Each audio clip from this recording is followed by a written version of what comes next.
Vile anti-Semitic protests continue to wreak havoc on college campuses all across the country. Earlier today, the University of Southern California canceled their main commencement ceremony. They also announced the campus would be shut down until further notice following yesterday's protests, which led to nearly 100 arrests.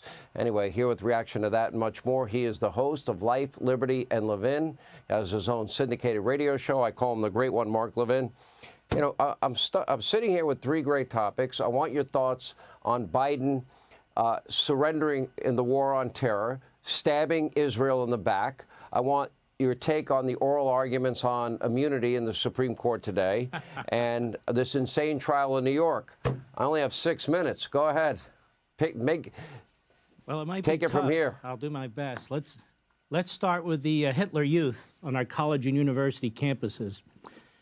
Joe Biden has gaslit this entire thing with his comments about Israel, his attacks on Bibi Netanyahu, his attacks on Israel trying to defend itself against Gaza and all the rest.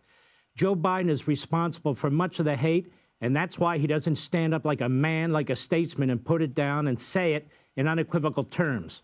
This isn't about Palestine. This is about terrorism on our college campuses.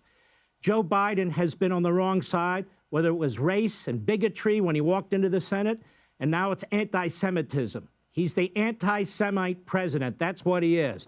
The Third Reich in the Ivory Tower has been written about. The Third Reich in the Ivory Tower, Hitler's American friends, it's been written about. Buried by the Times, the American media, they're all back. The Democrat Party, the Hitler Youth on our campuses. And let me make a suggestion, America. Aren't you sick of paying for this? We need a BDS movement, a boycott, divest, and sanction movement for all of these universities and colleges. Start defunding them. Start defunding them. Start eliminating tenure for these sanctimonious Marxist Islamist professors. Take our college campuses back from the Soviet-style, fanatics that run them. We don't have to have these no-go zones in our country, these universities in our country. Notice, they're all in Democrat cities, almost all in Democrat states. This isn't happening among Republicans and so forth. But I want to point out something about the Supreme Court case, since you brought that up. Let me say something that hasn't been said yet. The court is sitting there trying to be King Solomon and decide how they're going to cut up the baby, cut the baby in half. And King Solomon said, no. And the mother of the baby said, no, no, no, no, don't do it. Give it to the fraud. Give the baby to the fraud. Let me explain something. Since the beginning of this country, since elections, we have never had a situation where elections have been criminalized by the government.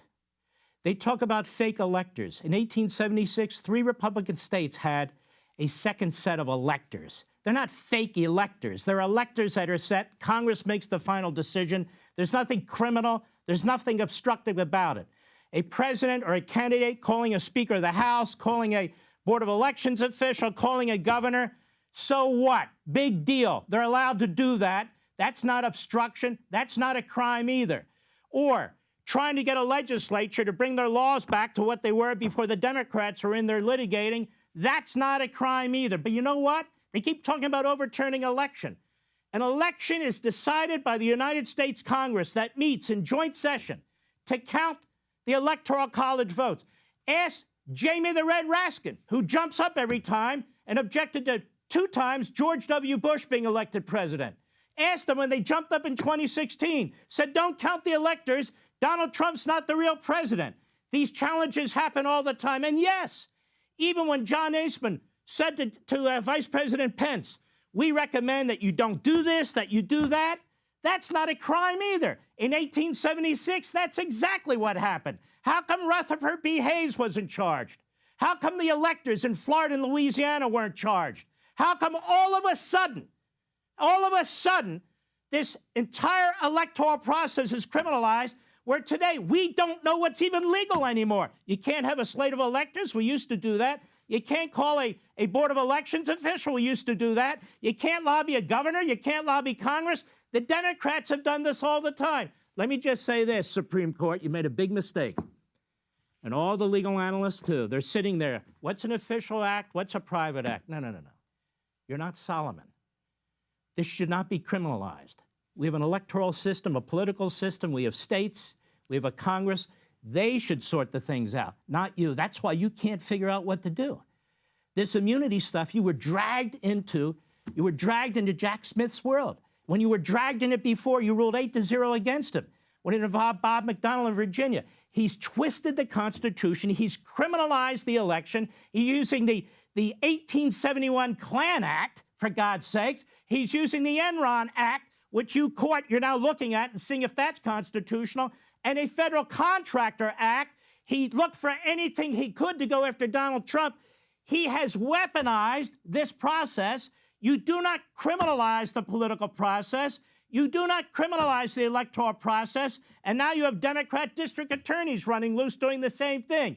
Supreme Court, have the guts to put this back in the box. I don't care what the commentators on CNN and MSNBC say. Have the guts to say, wait a minute. Courts, get the hell out of this business. This is not up to us. It's up to the people, their elected representatives, and Congress, not us. You forgot the end. That's it. I'm done. You forgot that part. That's it. I'm done. Well, I'm done. I'm done now. It's better when you do it your way. All right, great one. Mark Levin.